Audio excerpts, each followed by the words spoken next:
C.S. Lewis a dit « Si on étudie l'histoire, on s'aperçoit que les chrétiens qui ont accompli le plus pour le monde présent sont ceux qui se sont préoccupés le plus du monde futur. Depuis qu'un grand nombre de chrétiens ont cessé de penser à l'autre monde, ils ont perdu une grande part de leur efficacité dans le monde actuel.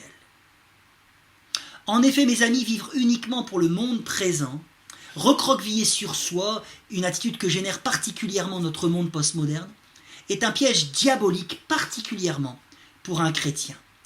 Ce paradigme de vie me fait passer à côté complètement d'une vie chrétienne normale qui doit être portée par l'espérance du monde futur, qui me permet, entre autres, par exemple, d'accepter plus facilement de perdre personnellement ici-bas, voire de souffrir, voire pour certains de mourir pour les intérêts de Dieu.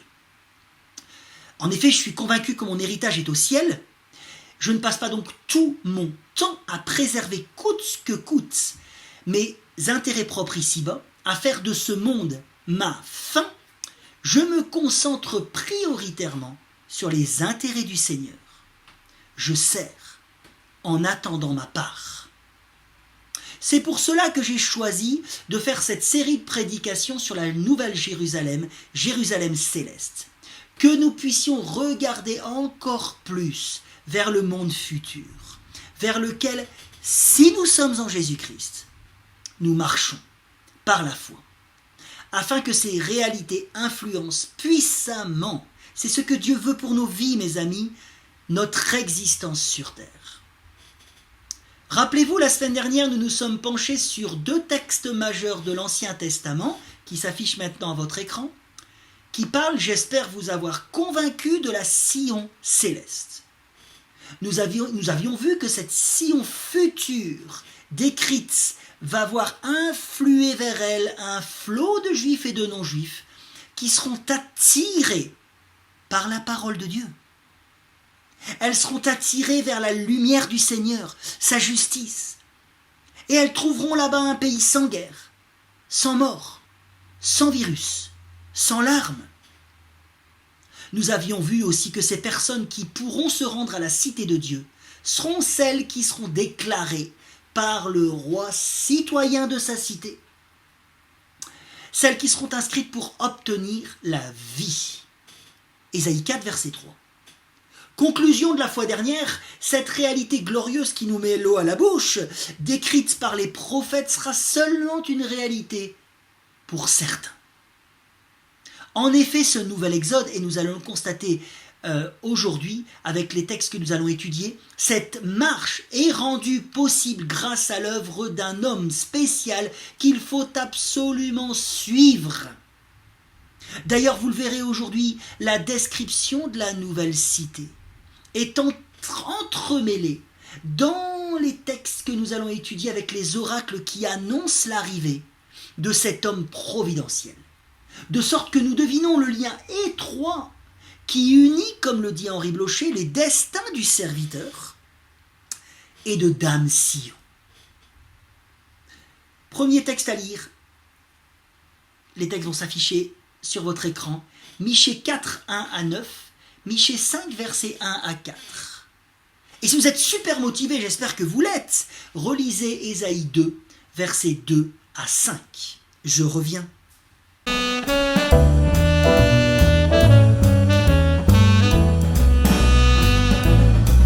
Me revoilà. Vous avez remarqué certainement que le texte d'Ésaïe 2, versets 2 à 5 et de Michée 4, 1 à 4 sont identiques. Il s'agit en fait du même oracle, mes amis. Alors, qui s'est inspiré de l'autre? Ésaïe et Michée étaient contemporains, ou alors s'agit-il d'une source commune? C'est pas ce qui est important pour nous aujourd'hui. Ce qui attire notre attention, par contre, c'est encore une fois l'annonce d'un nouvel exode vers la Sion céleste, où se retrouveront un reste juif, Michée 2, versets 12 à 13, avec un reste des nations.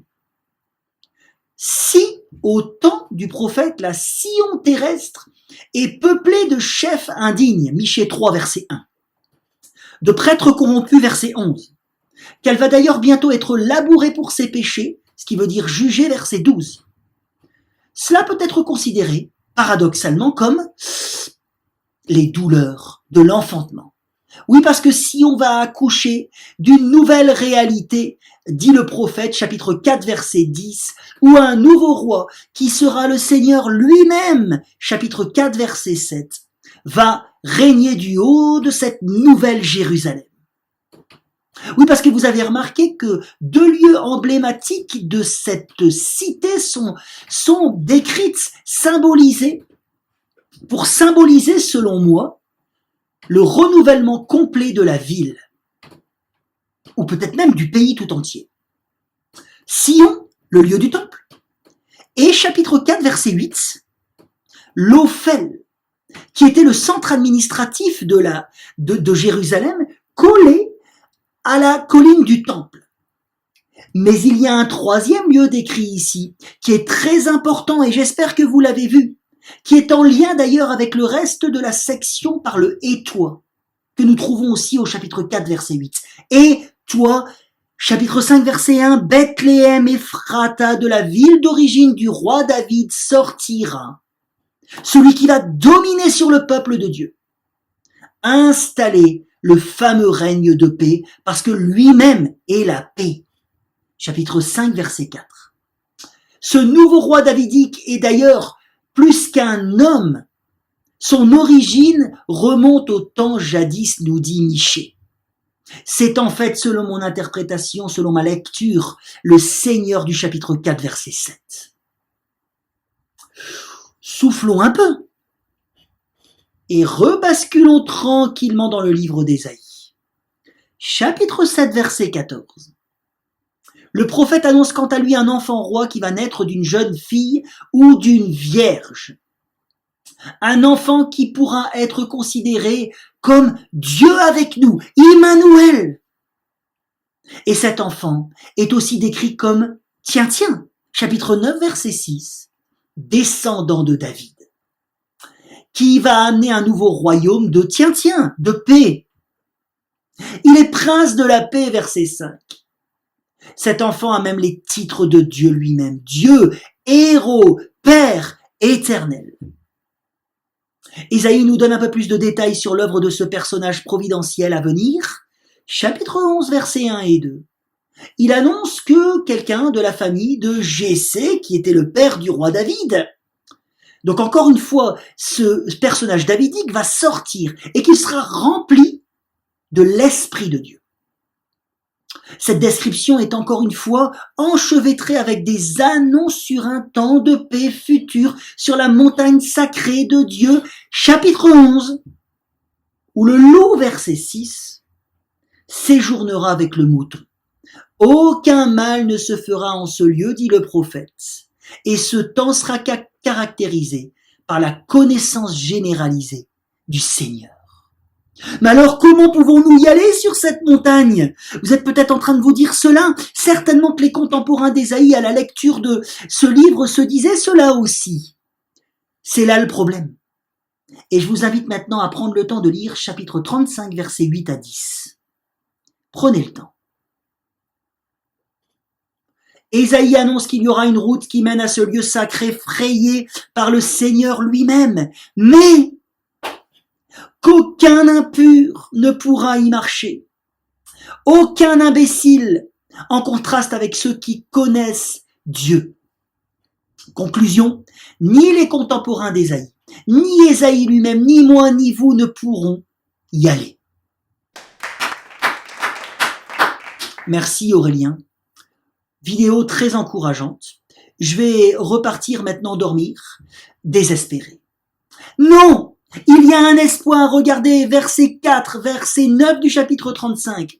Il y a des gens qui pourront marcher sur ce chemin, les gens qui auront été rachetés par le Seigneur lui-même, rédimés, sauvés.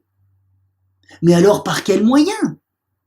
Il semble clair, si on lit plus loin dans le prophète, que c'est par l'intermédiaire de l'œuvre de celui qui était annoncé, rappelez-vous, au début du livre, le serviteur de l'Éternel dont l'œuvre est décrite magistralement dans ce qu'on appelle les chants du serviteur, qui s'affichent maintenant à votre écran.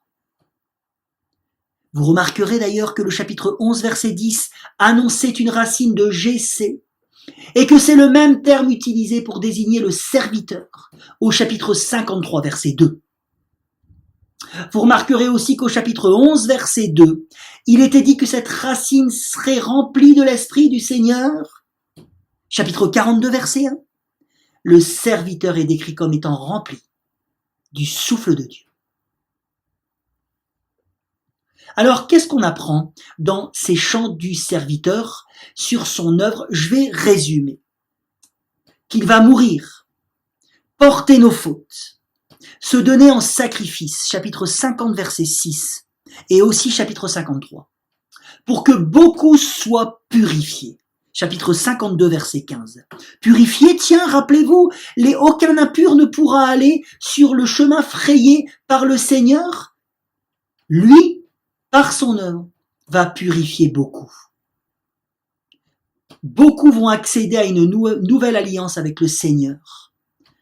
Par lui, à la paix avec lui. Chapitre 53, verset 5. Au chapitre 11, verset 10, la racine de Jessé est d'ailleurs vue comme une bannière, rappelez-vous, qui donne un repos, paix, repos, glorieux à ceux qui viennent à lui, à ceux qui le cherchent. Et cette fameuse bannière, signe de ralliement des rachetés, les mène au chapitre 62, verset 10, on retrouve souvent cette bannière, vers la nouvelle Sion, qui a son sort, nous le comprenons clairement, lié à l'œuvre de ce personnage.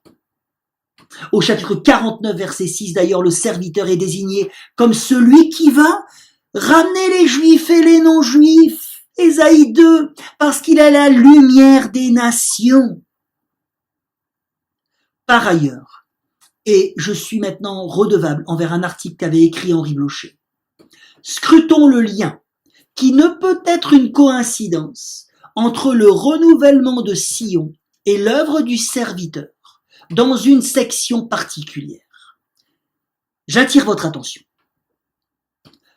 Chapitre 53, verset 10, le Seigneur va avoir une descendance. Chapitre 54, verset 3, Sion a une descendance. Chapitre 53, verset 11, le serviteur justifie des nombreux. Chapitre 54, verset 1, les fils de la délaissée seront nombreux.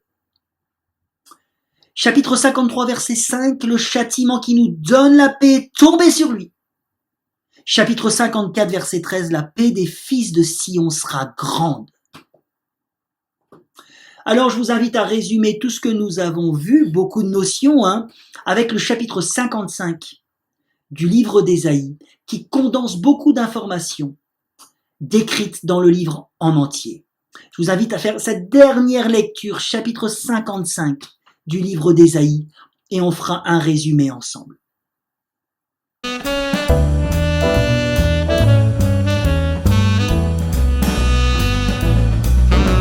C'est bon pour vous?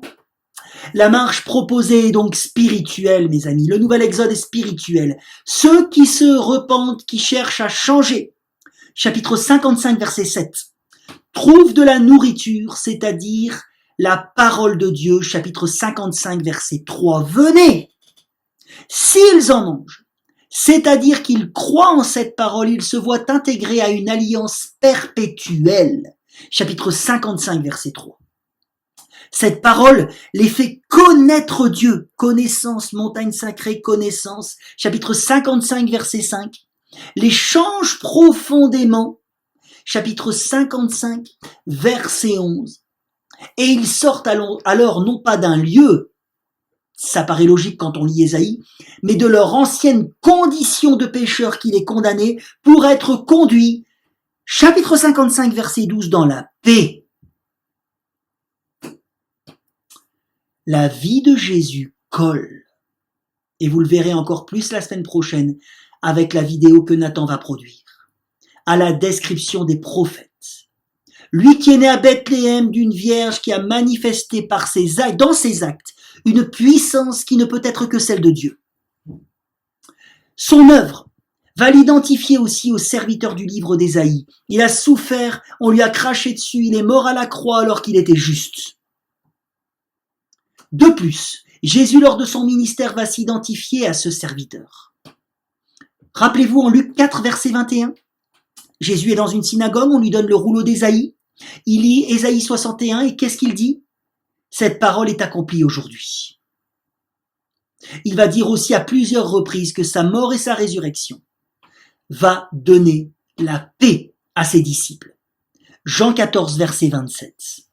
Après sa résurrection, il va d'ailleurs leur dire en Jean 20, par 2 fois, comme pour leur passer un message, que ça y est, c'est fait, je vous donne ma paix, que ma paix soit sur vous. Il va s'identifier même d'ailleurs souvent dans son ministère, Jean 10 par exemple, au bon berger qui vient chercher ses brebis, les rassembler, les faire paître. En Jean 12 verset 32, il dira « Lorsque j'aurai été élevé, j'attirerai beaucoup de monde à moi. » Et les apôtres qui ont vécu 3 ans avec lui et qui vont comprendre la vie de Jésus à la lumière de l'œuvre du serviteur d'Ésaïe. Et ils vont nous amener dans le Nouveau Testament, logiquement, à comprendre que si nous croyons en Jésus-Christ, nous sommes citoyens de Sion et nous allons vers elle. Alors mes amis, nous entrons dans le temps de Pâques où nous nous souvenons de l'œuvre de Jésus-Christ, de l'espérance qu'il nous a ouverte par sa mort et sa résurrection, que nous avons revues aujourd'hui. Mais que toutes ces notions puissent ne pas rester des notions cérébrales, qu'elles puissent vivre dans notre cœur, paix, joie, profondément malgré les circonstances et que cela rayonne sur les gens qui n'ont pas d'espérance. Et disons tous ensemble, aujourd'hui, puisque nous attendons encore son retour et la consommation finale de toutes ces promesses glorieuses, l'entrée dans Sion et la vie à jamais avec le Seigneur, Amen, viens Seigneur Jésus.